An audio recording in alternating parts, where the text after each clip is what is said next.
हाय बच्चों, मैं नीरज पांडे। आप देख रहे हैं YouTube channel Neeraj Vidyanand GS. आज मैं चर्चा करने वाला हूँ क्लास 10th की मैथ का जो मैं चला रहा था चैप्टर 3.1 वो करा चुका हूँ। आज करूँगा 3.2। इसकी पहली सवाल क्या कह रही है? कह रही है निम्न का रैखिक युग्म बनाकर ग्राफ विधि से इसको हल कीजिए। अब उसमें सवाल क्या है, आपका क्वेश्चन क्या है ये देखिए। कक्षा 10 के 10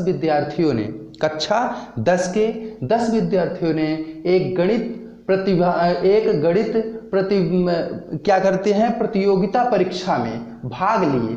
क्या है कि 10 बच्चे, कक्षा 10 के 10 बच्चे किसी गणित प्रतियोगिता में भाग लेते हैं, जिसमें होता क्या है बच्चों कि यदि लड़कियों की संख्या लड़कों की संख्या से 4 अधिक हो, इससे ये है कि लड़के लड़कियां दोनों साथ में प्रतिभाग कर रही हैं और दोनों साथ में प्रतिभाग करते हैं और कह रहे हैं लड़कियों की संख्या लड़कों की संख्या से क्या हो, 4 अधिक हो, मतलब लड़कियां ज़्यादा हों लड़के कम हों। तो प्रतिभागी लड़की लड़कों की संख्या बताइए। आपको क्या करना है, कितने लड़के हैं कितनी लड़कियां हैं उसको बताना है, लेकिन किस विधि से? बीजगणितीय विधि से नहीं बताना है। आपको कैसे बताना है? आपको बताना है इसको ग्राफ विधि से। अगर बीजगणितीय विधि से आप बताएं तो सीधे बता सकते हैं कि भाई क्या है कि टोटल लड़के कितने हैं, लड़कियां 4 ज़्यादा हैं, लड़कियां 4 ज़्यादा हैं, तो 10 में से 4 को निकाल दीजिए। 10 में से 4 को निकाल देंगे तो कितना बचेगा? 6। 6 का आधा कर दीजिए, 6 का आधा करेंगे 3 3, और उसके बाद 4 जोड़ दीजिए तो लड़कियां 7 हो गई, लड़के 3। ये उत्तर तो आ गया, लेकिन आपको इस तरीके से उत्तर नहीं लाना है, बीजगणितीय तरीके से या अंक गणितीय तरीके से आपको उत्तर नहीं लाना है। लाना किस तरीके से? ग्राफीय विधि से। तो ग्राफीय विधि से कैसे करेंगे? पहले इसको हम क्या करेंगे, रैखिक समीकरण युग्म बनाना होगा। पहले युग्म हम बना लेते हैं बच्चों। देखिए युग्म कैसे बनते हैं, बहुत आसान सी भाषा में युग्म बनेगा। हम हल करते हैं, लिखेंगे हल। अब यहां माना, क्या लिखेंगे? माना लड़कियों की संख्या, माना लड़कियों की संख्या x तथा लड़कों की संख्या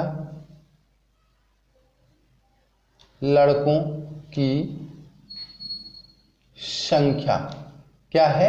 y। x लड़कियों की मान लिए, y लड़कों की। तब क्या हो जाएगी? तब प्रश्नानुसार, प्रश्न हमारा क्या कह रहा है देखेंगे। प्रश्नानुसार क्या हो रहा है बच्चों? यहां देखा जाए कि कक्षा 10 के लड़की और लड़के मिला के 10 हो रहे हैं, तो यही हम कर देंगे। क्या कर देंगे? x + y = 10। ये आपका समीकरण नंबर 1 बन गया। इक्वेशन फर्स्ट आपका बन के कंप्लीट। पुनः क्या करेंगे? पुनः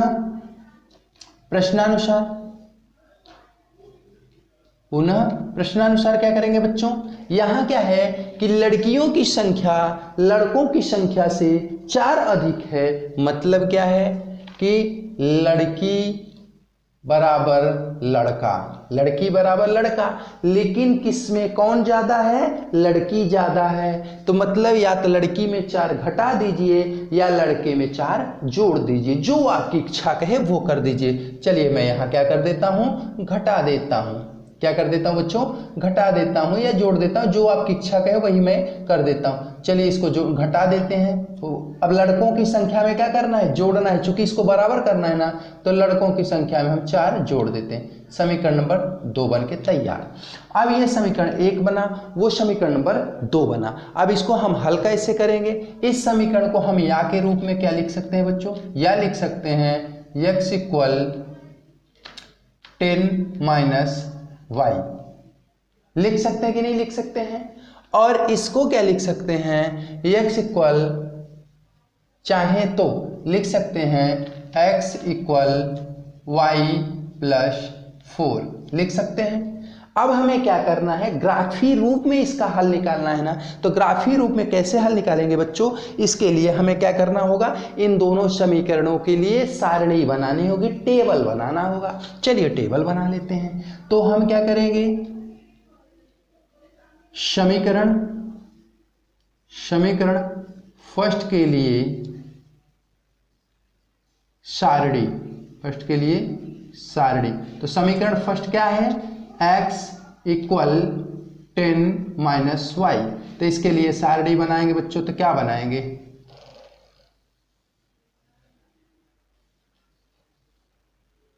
इस प्रकार से हम सारणी बनाएंगे।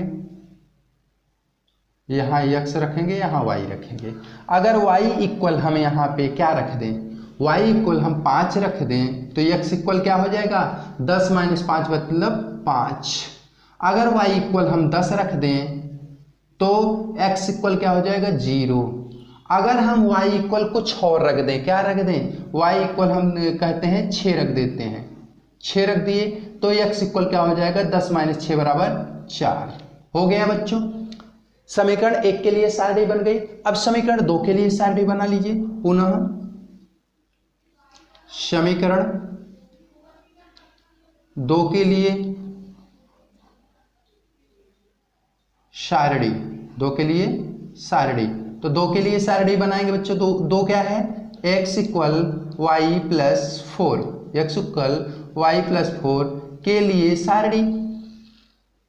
इसको भी बना सकते हैं आप, बना लीजिए। यहाँ क्या करिए, x रख दीजिए, यहाँ y रख दीजिए, यहाँ पहला मान, यहाँ दूसरा और फिर तीसरा मान।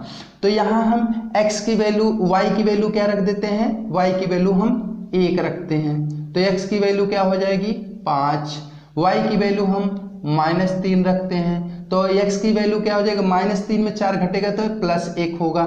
x की वैल्यू हम y की वैल्यू 0, सॉरी गलत कर दिए बच्चों, बोल कहीं रहे हैं लिख कहीं रहे हैं।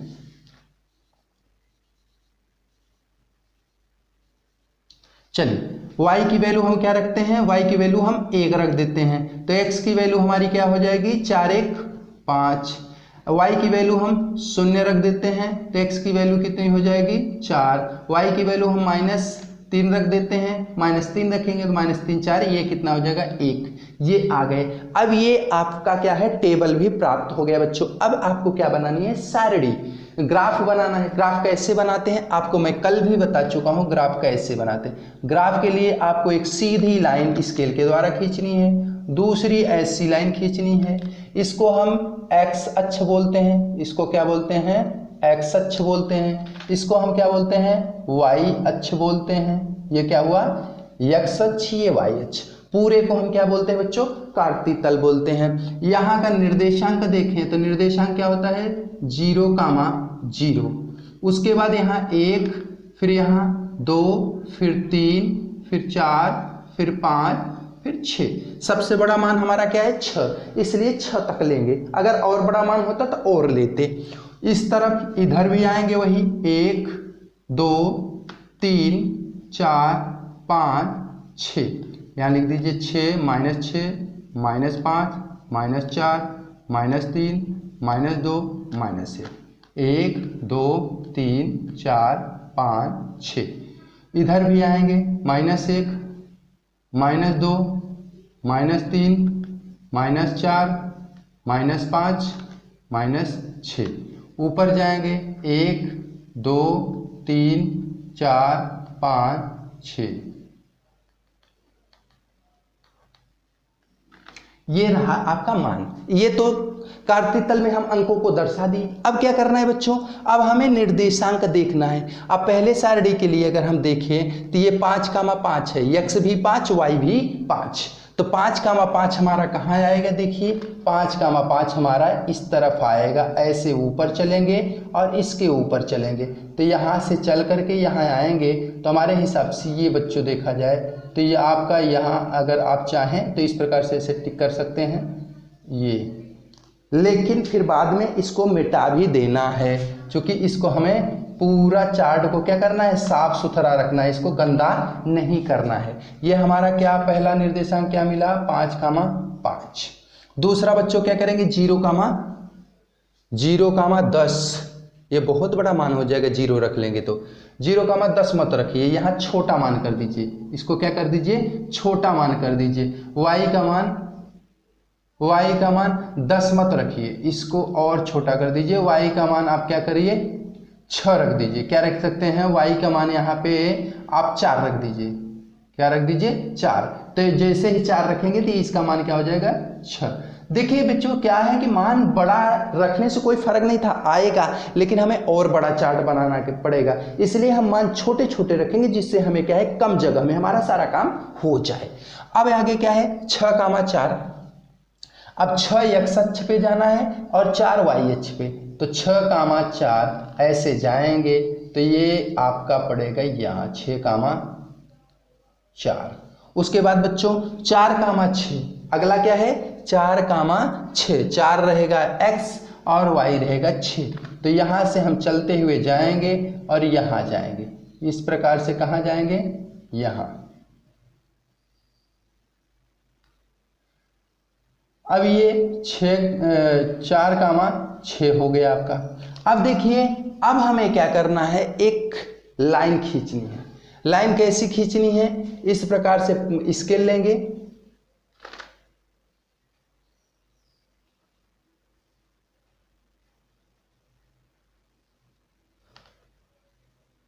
अब लाइन हम जब खींचेंगे तो हमारी लाइन किस प्रकार से खींचेगी बच्चों, इस प्रकार से। अब हम पटरी लेकर के स्केल लेकर के इस प्रकार से लाइन खींच देंगे, ऐसे खींच देंगे लाइन।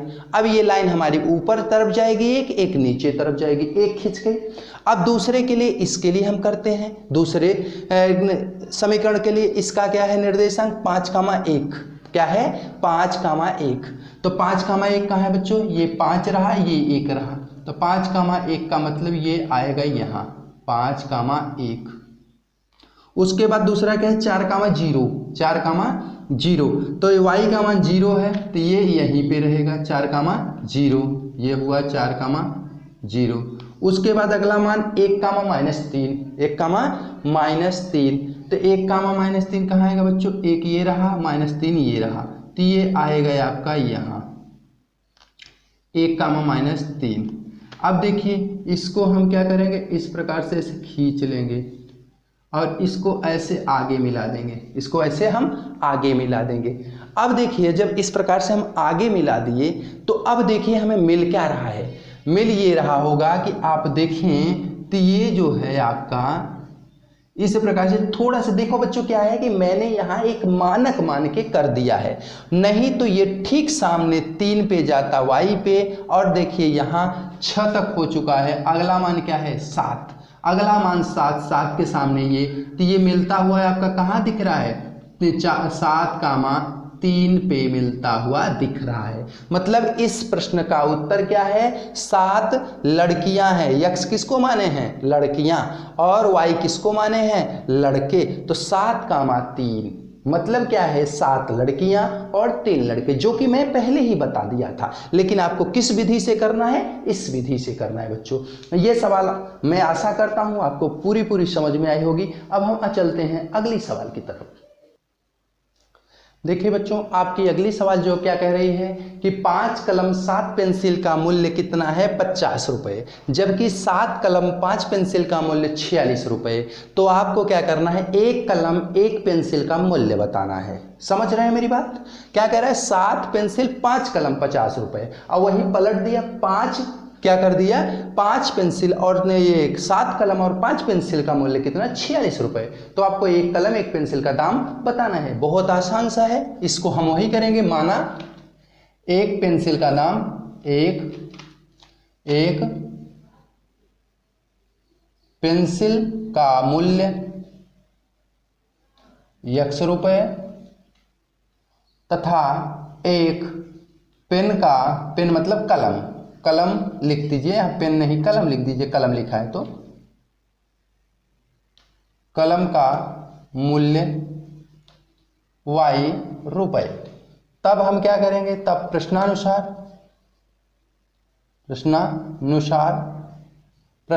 क्या करेंगे बच्चों, ध्यान दीजिएगा। प्रश्न में क्या करेंगे, प्रश्नानुसार क्या कर रहे हैं 5 कलम 1 कलम क्या है y, तो 5 कलम क्या हो जाएगी 5y प्लस 5 कलम 7 पेंसिल, 1 पेंसिल क्या है x, तो 7 पेंसिल क्या हो जाएगी 7x, तो 7x प्लस 5y बराबर कितना कह रहा है 50। क्या कहा 50। इसको हम लिखना चाहें तो कैसे लिख सकते हैं, लिखना चाहे इस प्रकार से भी लिख सकते हैं कि x बराबर 50 माइनस 5y बटे 7 लिख सकते हैं या नहीं लिख सकते बच्चों? लिख सकते हैं ना। अब देखिए अगला मान क्या हो जाएगा हमारा, पुनः प्रश्नानुसार समीकरण 1 बनाइए इसको। पुनः प्रश्नानुसार क्या कह रहा है कि 7 कलम, क्या कर रहा है 7 कलम मतलब 7 और कलम क्या है y है, तो पहले हम x को लिख लेते हैं। 7 कलम 5 पेंसिल, तो यहाँ 5x प्लस 7y बराबर क्या कह रहा है 46 लिख लेते हैं। तो यहाँ बच्चों क्या हो जाएगा x बराबर 46 माइनस 7y और बटे क्या हो जाएगा, ये 5 किस में जाएगा अपान में, अपान 5, अपान क्या हो जाएगा आपका 5। तो बच्चों ये 5 हो गया। अब क्या करेंगे हम, यहाँ तक आ गया समीकरण नंबर 2।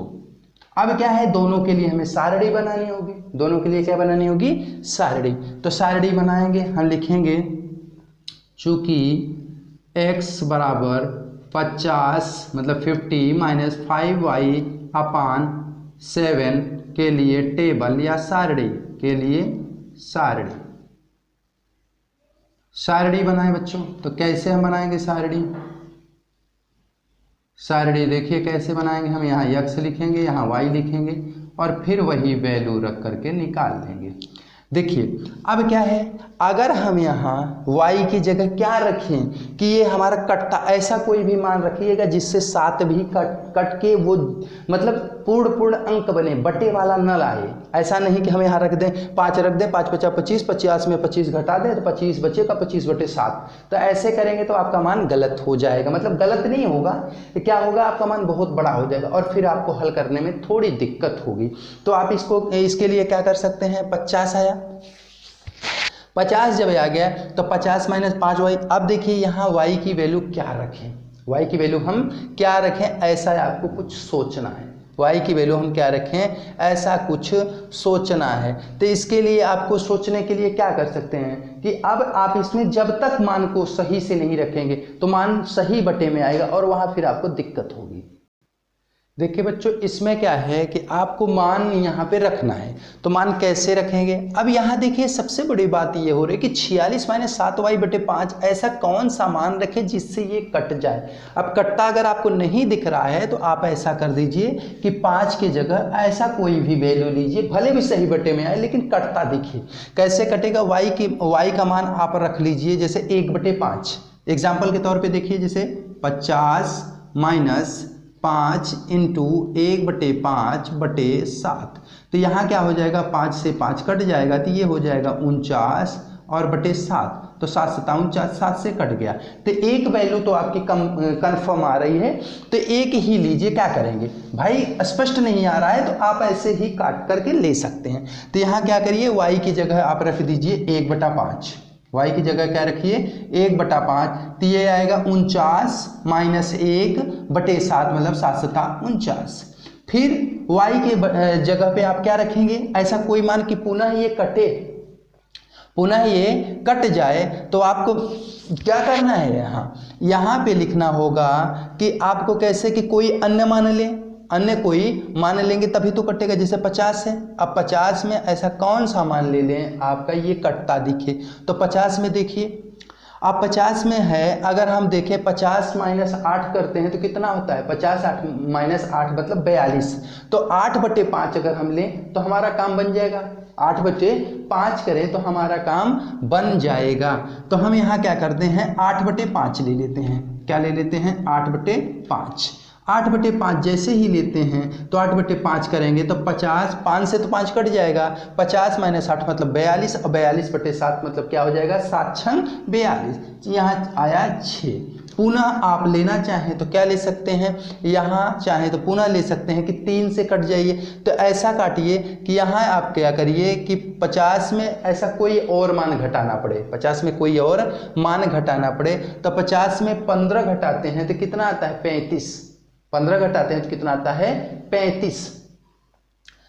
तो 35 करें तो यहाँ देखिए हम क्या कर सकते हैं कि 50 माइनस, अब यहाँ क्या है 5 इंटू 15/5, तो 5 से 5 आपका कट जाएगा, तो ये क्या हो जाएगा 50 माइनस 15 मतलब क्या आएगा 35 आ गया।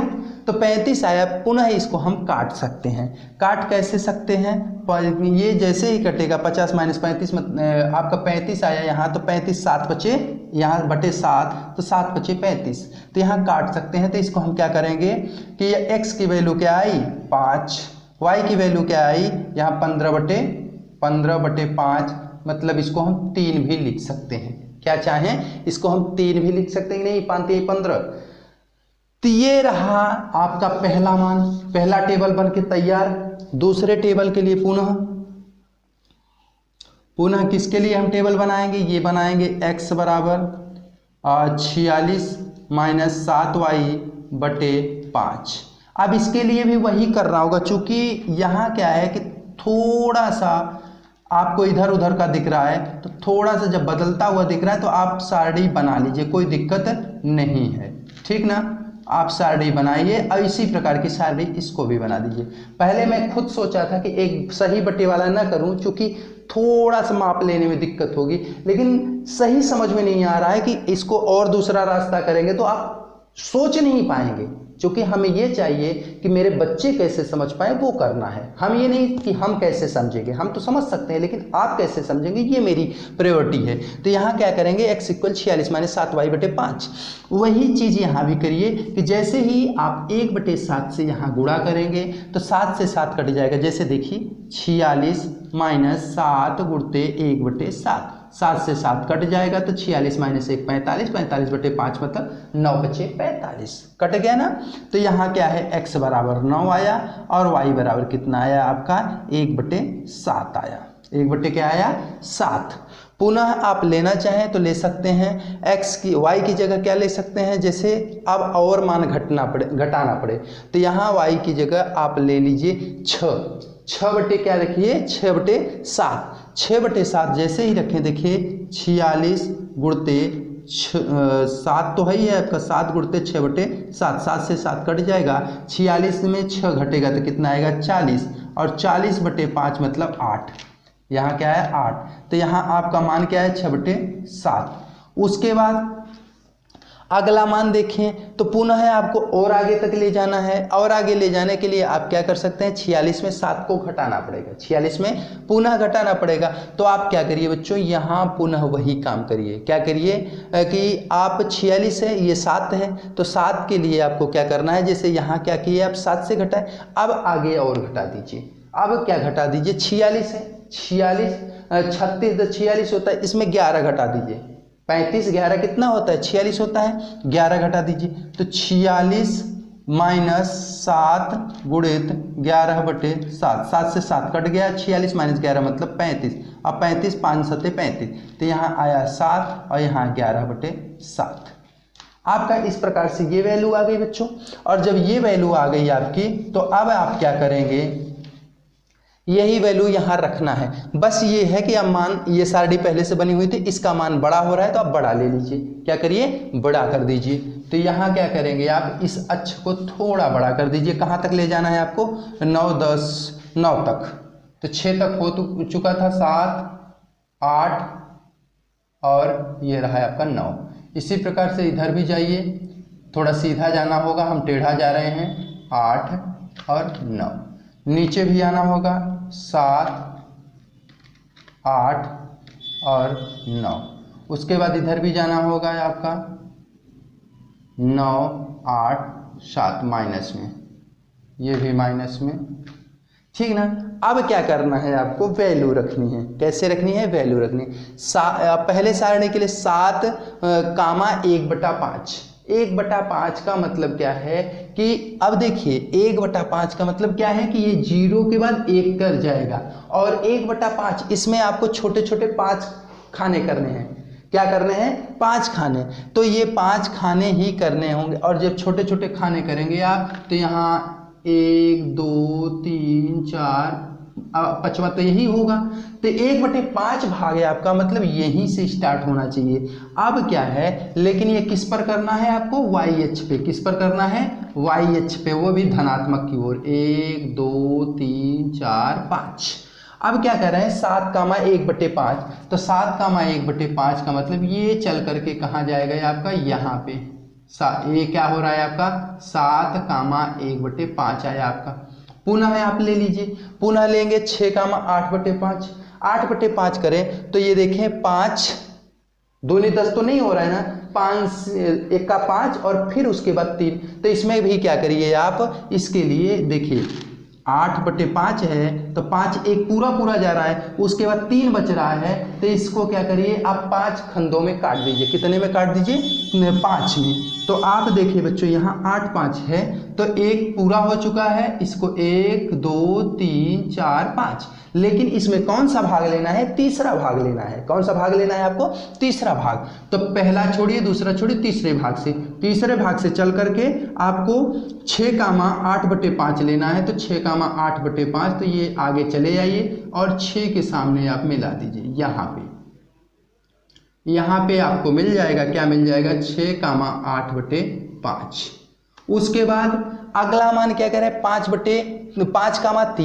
क्या कह रहा है, 5,3। तो 5,3 कैसे होगा बच्चों, ये 5 है और ये आपका 3 कहाँ है, यहाँ है, 3 यहाँ है। अब इसको अगर खींचेंगे तो इस प्रकार से ये सीधी लाइन जा रही है ना।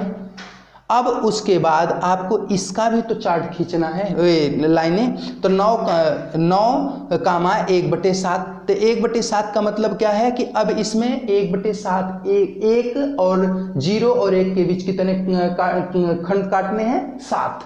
तो आप काट लीजिए। तो 9,1/7। तो यहाँ आपको सबसे छोटे वाले खंड से जाकर के कहाँ जाना होगा, 9 के सामने यहाँ। तो 9,1/7।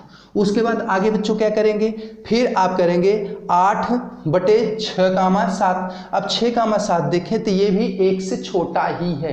ये क्या है, अगर 6 से हम भाग दें तो ये क्या है, 1 से छोटा आ रहा है। 1 से क्या आ रहा है, छोटा आ रहा है। तो इसमें 0 और 1 के बीच 7 खंड काटिए और छठे खंड से आपको आगे बढ़ना है। 6/7 कह रहा है ना, छठे खंड से आगे बढ़ना है। तो आप क्या करेंगे, 8, यहाँ से आप चल करके ये यहाँ देखिए वैसे बहुत सटा मान है, तो इसको हम थोड़ा इधर लिख देते हैं, 7,1/5। अब क्या करना है आपको, यहाँ से चल करके 8 के सामने जाना है। तो यहाँ 8 के सामने आप जा सकते हैं। तो ये क्या हो जाएगा, आपकी वैल्यू हो जाएगी 8,6/7। उसके बाद अगली बच्चों क्या होगी, 7/11/7। 7,11/7। 7,11/7। अब 11/7 का मतलब क्या है, 7 दूनी 14, 1 से बड़ा हो रहा है लेकिन 2 से छोटा। तो यहाँ 1 तक तो पूरा लेना है, उसके ऊपर क्या करना है, कितने बच रहे हैं आपके, 4। तो उसमें क्या करिए, 7 खंड काट करके 4 ले लीजिए, 4/7। तो यहाँ क्या करेंगे, 1 2 3 4 और यहाँ से 4 से आगे बढ़ करके 7 के आगे जाएंगे। आप कहाँ जाएंगे, 7 के आगे, मतलब यहाँ कहीं, यहाँ कहीं जाएंगे। अब इससे ये रेखा खींचती हुई आपको दिखेगी, ये रेखा खींचते हुए आपको दिखेगी। तो ये इसको लाइन को ऐसे खींचते हुए आप आगे बढ़ जाइए। जैसे ही आगे बढ़ेंगे तो ये लाइन भी तो आगे बढ़ेगी, ये लाइन भी आगे बढ़ेगी, ये लाइन भी आगे बढ़ेगी, दोनों लाइनें आगे बढ़ेंगी ना। तो यहाँ क्या है कि जैसे ही दोनों लाइनें आगे बढ़ेंगी बच्चों, वो आगे का वैल्यू बताएगा कि हम यहाँ पे कितना आ रहे हैं। तो आगे जैसे ही बढ़ेंगे तो ये देखिएगा यहाँ पे, इसको हम सीधा आगे ले चलेंगे। जैसे ही आप अपने पटरी से इसको सीधा लेके जाएंगे तो ये देखिए कि आपको ये इस प्रकार से मिलती जुलती दिखेंगी। जैसे ही आप इसको आगे लेके जाएंगे तो ये इस प्रकार से ऐसे आगे बढ़ेगी, और ये क्या है, इस प्रकार से ऐसे आगे बढ़ेगी, बढ़ जाएगी। तो एक इसके लिए जा रही है, एक इसके लिए। तो आप अगर देखें तो ठीक सामने ये किस पर मिलती जुलती दिख रही है, ये 3, और ये किसके सामने मिलती जुलती दिख रही है, आप देखें तो ये लगभग 5 के सामने मिलती दिख रही है। तो मतलब क्या है कि आपके यहाँ पे x की वैल्यू क्या आ रही है, x की वैल्यू 5 आ रही है, y की वैल्यू क्या आ रही है, 3 आ रही है। x की वैल्यू कितनी आ रही है 5 आ रही है, और y की वैल्यू कितनी आ रही है, यहां आप अगर देखें तो पेंसिल और आपको निकालना है किसका, कलम का मूल्य, पेंसिल और कलम का मूल्य निकालना है। तो यहाँ पेंसिल का मूल्य निकालेंगे और कलम का मूल्य निकालेंगे तो कितना आ रहा है कि आपकी वैल्यू निकल करके बाहर आ जाएगी। तो यहाँ देखें तो 3 5 पे दिख रहा है। अब 3 5 आपका सही है कि नहीं सही है, इसको देखने के लिए क्या करेंगे, आप यहाँ x किसको माने हैं, हम x माने हैं पेंसिल को, तो x लिख देते हैं, ये 5 आया। y किसको माने हैं, ये 3। अब यहाँ नहीं लिखेंगे, नीचे हम लिखेंगे, यहाँ लिखेंगे अतः एक पेंसिल का मूल्य 5 रुपये, एक कलम का मूल्य 3 रुपये, ऐसा लिखेंगे। और इसको अगर आपको देखना भी है तो देख लीजिए, चेक कर लीजिए। कैसे चेक करेंगे, यहाँ देखिए कि अब 7 कलम 7 x 7 बचे 35 और 5 तिहाई 15 बराबर 50 हो रहा है बच्चों या नहीं हो रहा है। और इस वाले में रख के मान देख लीजिए कि 5x 5 50, यहाँ 5 50 25 और क्या है 7 त्रिक 21 21, तो 1 5 6 और 2 2 4 46। मतलब क्या है, यह सवाल आपकी सही है, इसलिए हम क्या करेंगे, इसको इस प्रकार से लगाएंगे। अब आगे अगली सवाल देखते हैं बच्चों। देखिए बच्चों, आपकी दूसरी सवाल क्या कह रही है, दूसरी कह रही है कि a1/a2, b1/b2 तथा c1/c2 की तुलना कर ज्ञात कीजिए निम्न समीकरण युग्म द्वारा निरूपित रेखाएं एक बिंदु पर या अनेक बिंदु पर या किसी जगह प्रतिच्छेद नहीं करेंगी। अर्थात ये है कि ये कह रहा है कि यह अद्वितीय रेखाएं हैं या समपाती रेखाएं हैं या समांतर रेखाएं हैं, आपको बताना है। मैंने पहले ही आपको बता दिया है, यदि a1/a2 does not equal b1/b2 तो ये क्या होंगी, यह होंगी प्रतिच्छेदी रेखा।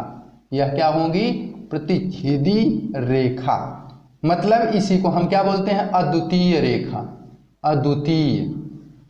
ठीक, और उसके बाद a1/a2 बराबर b1/b2 बराबर c1/c2, तो ये क्या होंगी, समपाती होंगी। यह कैसी रेखाएं होंगी, समपाती रेखाएं। मतलब इसके कितने हल होंगे, अनेक हल होंगे। और इसके कितने हल होंगे, केवल एक होगा। अद्वितीय माने एक और केवल एक।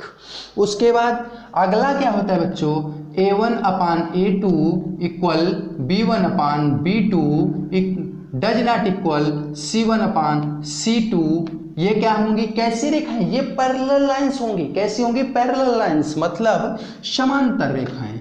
ये क्या होंगी, समांतर रेखा होंगी, समांतर रेखाएं होंगी। मतलब इसमें कोई हल नहीं होगा। क्या होगा, कोई हल नहीं होगा, कोई हल नहीं। अब आप समझिए, ऐसे जब रेखाएं जाएंगी ये कभी मिलेंगे नहीं, तो क्या ये हल हो सकता है, नहीं हो सकता। इसलिए इसकी कोई हल नहीं होगा। ये मैं पहले भी आपको बता चुका हूं, फर्स्ट सेशन में इसके 2 चर वाले रैखिक समीकरण में पहला यही मैं समझाया था आपको। अब देखिए बच्चों, हम इसको हल करके देख लेते हैं।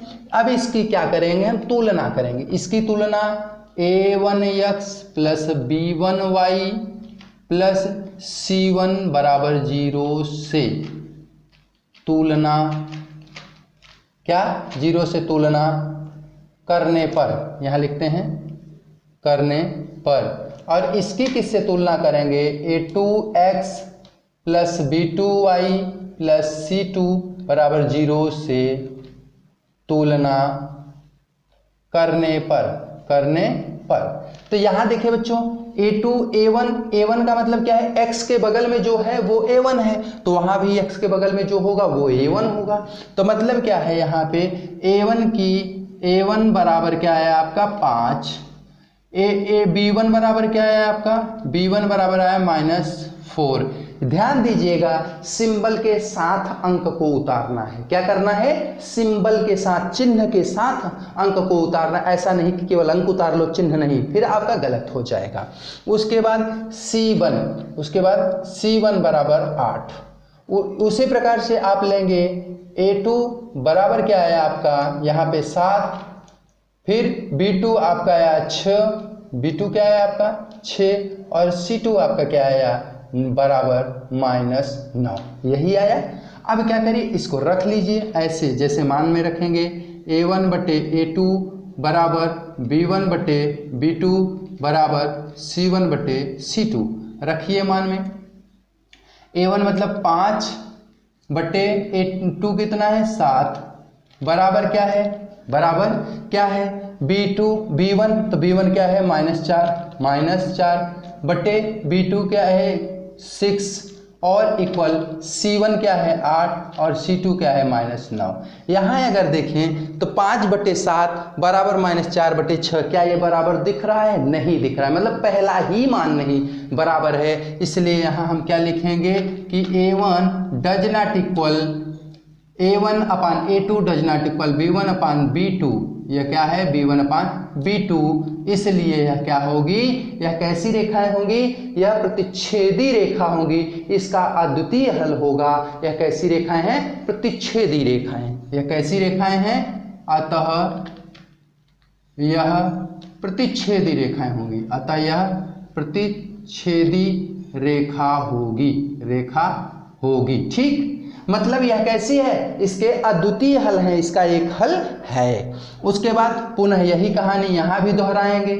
A1 plus A1x plus B1y plus C1 equal 0 से तुलना करने पर तो A1 बराबर क्या आया 9, A2 B1 बराबर क्या आया 3 और C1 बराबर क्या आया 12। उसके बाद A2x plus B2y plus C2 बराबर 0 से तुलना करने पर अब इससे करेंगे तो A2x क्या है 18 है ना, ये क्या है 18 ही है, देख लें एक बार। हाँ ये 18 है, तो ये क्या है 18 A2, तो यहाँ A2 बराबर हो जाएगा 18, B2 बराबर हो जाएगा आपका 6 और C2 बराबर हो जाएगा 24, ठीक। अब इसकी तुलना करनी है तो A1 अपान A2 बराबर B1 अपान B2 बराबर C1 अपान C2 कर दीजिए। तो वैल्यू रखेंगे, इसका मान रख दीजिए, मान रखेंगे तो क्या हो जाएगा 9 बटे 18 बराबर यहाँ 3 बटे 6 और फिर बराबर क्या हो जाएगा 12 बटे 24। अगर इसको कट करें तो ये देखें बच्चों, तो 9 बटे 18 9 1 9 9 दूनी 18 1 बटा 2 बराबर 3 1 3 3 दूनी 6 1 बटे 2 फिर 12 12 दूनी 24 1 बटा 2। मतलब क्या है A1 अपान A2 बराबर B1 अपान B2 बराबर C1 अपान C2। A1 अपान A2 इक्वल B1 अपान B2 इक्वल C1 अपान C2। तो इसलिए हम क्या कर सकते हैं, कैसी रेखाएं होंगी, कैसी लाइन्स होंगी, ये संपाती होंगी, इसके अनेक हल होंगे। यह रेखा अतः क्या है, अतः यह रेखाएं संपाती होंगी। कैसी होंगी? संपाती होंगी, ठीक ना, संपाती होंगी। इसके कितने हल होंगे? अनेक हल हो सकते हैं। अब अगला मान यहाँ भी वही करेंगे बच्चों। यहाँ क्या है A1 x plus B1y plus C1 equal 0 और A2x plus B2y plus C2 equal 0 से तुलना करने पर तुलना कर दीजिए।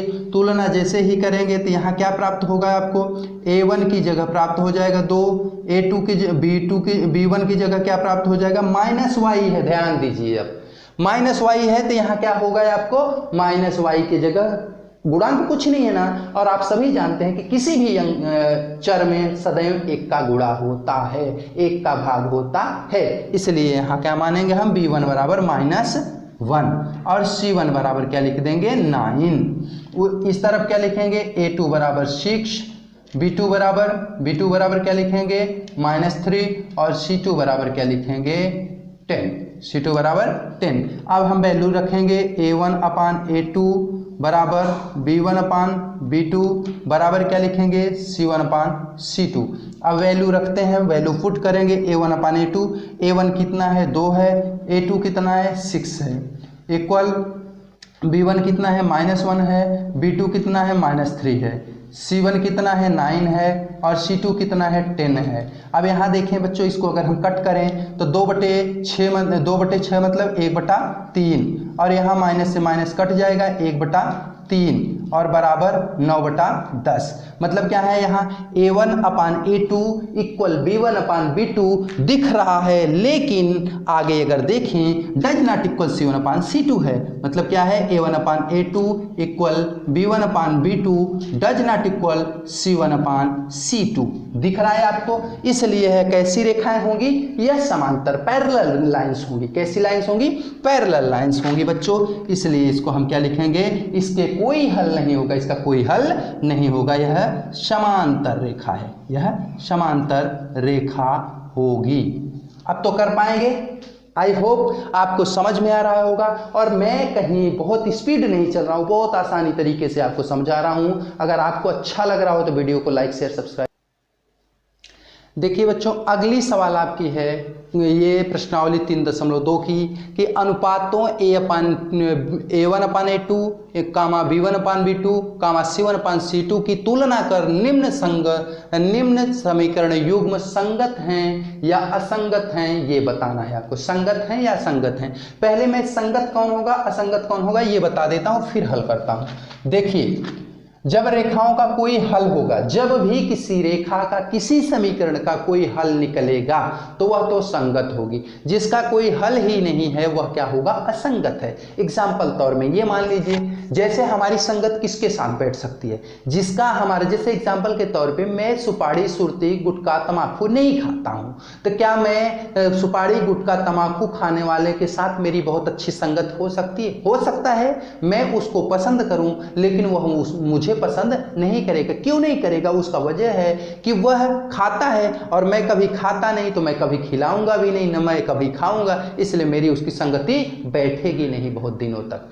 सेम वही कंडीशन है इस सवाल में कि जिसका हल निकलेगा, जिसका कुछ काम बन रहा है वही तो साथ में रहेगा, जिसका काम ही नहीं बन रहा है, मतलब ऐसे लाइनें जा रही हैं, एक लाइन ऐसे गई, एक लाइन ऐसे गई, ये दोनों लाइनें जब कभी मिलेंगी ही नहीं तो इनका क्या संगत है? संगत तो तब होता है जब ऐसे हो कि एक लाइन आई, यहाँ पे ये दोनों मिल गई, या एक लाइन ऐसे या ऐसे आ जाए, मतलब ये कई जगह मिल रहे हैं, तब तो संगत होगा।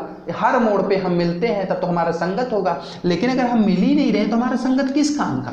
संगत नहीं होगा बच्चों, यही है। मतलब क्या कह सकते हैं, जब रेखाएं संपाती होंगी तो हल क्या होगा, ये युग्म संगत होंगे। जब रेखाएं अद्वितीय होंगी तो भी क्या होगा, संगत होगा। लेकिन जब रेखाएं समांतर होंगी उस कंडीशन में संगत नहीं बल्कि असंगत होगा। मैं समझता हूं आपको समझ में आ गया होगा। अब हम हल करते हैं। हल करेंगे कैसे बच्चों, देखिए यहां देखिए, हम सीधे अब एक बार तो तुलना करके देख लिए हैं ना, अब तुलना हम किससे करेंगे, इसकी क्या करेंगे, ये देखिए। अब ध्यान दीजिए, एक सवाल में मैं समझाता हूं, बाकी आप कर पाएंगे, जल्दी करूंगा थोड़ा। ये क्या है, ये A1 है, ये क्या है, ये B1 है, ये क्या है, C1 है, ये क्या है, A2 है, ये क्या है, B2 है, ये क्या है, C2 है। समझ रहे हैं बच्चों, ठीक ना? अब केवल हमें x y को नहीं लेना, केवल अंकों को लेना है। तो देखिए आप समीकरण क्या लिखे हैं, A1x plus B1y plus C1 equal 0 और A2x प्लस B2y